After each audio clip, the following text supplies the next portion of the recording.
France is now stepping up its military presence in the Middle East as this war in the region continues to disrupt one of the world's most critical energy corridors.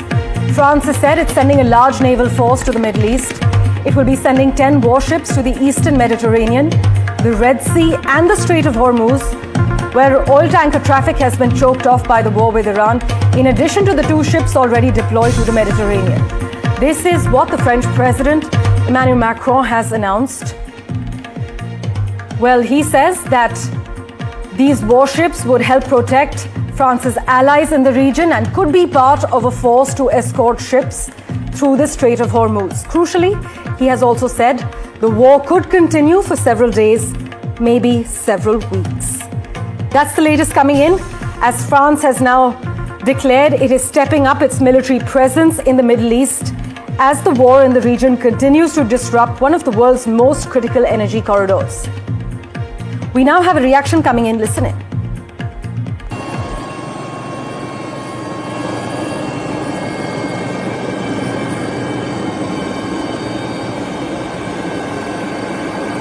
Monsieur Emmanuel Macron, président de la République, monte à bord. C'est une grande fierté pour moi d'être à nouveau parmi vous, de retrouver dans ce hangar et d'être... La France est là pour protéger les siens, pour être aux côtés de ses alliés et de ses amis qui sont frappés, et pour pouvoir participer à des missions ô combien essentielles de liberté de navigation et de sûreté maritime. C'est dans ce cadre strict que nous opérons. Nous ne participons pas à un conflit en cours. Nous opérons dans ce cadre. Votre présence aujourd'hui démontre la puissance de la France, celle d'une puissance d'équilibre, de paix, aux côtés de ses amis. À nouveau sur le Charles de Gaulle avec l'ensemble du GAN. My colleague Gauri Dwivedi has been tracking the latest developments for us. She joins us over the phone line with further clarity. Gauri, break down for us the significance of this naval mobilization in strategic terms. And isn't the mobilization of the Navy in France's case unprecedented?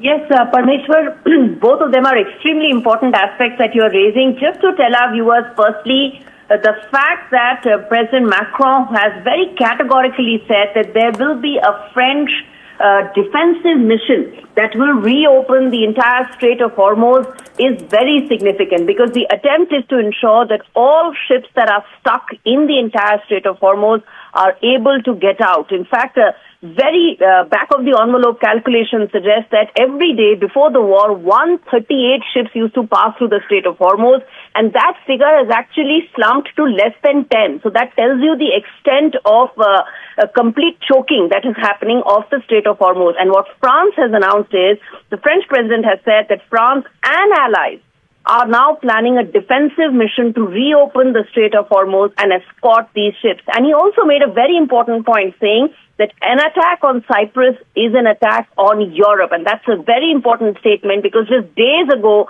there was an attack on the British Air Force base in Cyprus. So that's a very strong commentary coming in from the French president, essentially saying that they are in solidarity with Cyprus, and they are very clear that they will ensure that Strait of Hormuz doesn't remain a choke point and global energy security does not get impacted. And this comes on a day when the crude oil has seen massive volatility. It may be at sub-90 or around $90 right now, but it did touch around $120 yesterday. So in the wake of that kind of crude oil volatility, you have France saying and making it absolutely clear that they want to keep Strait of Hormuz free and not a choke point.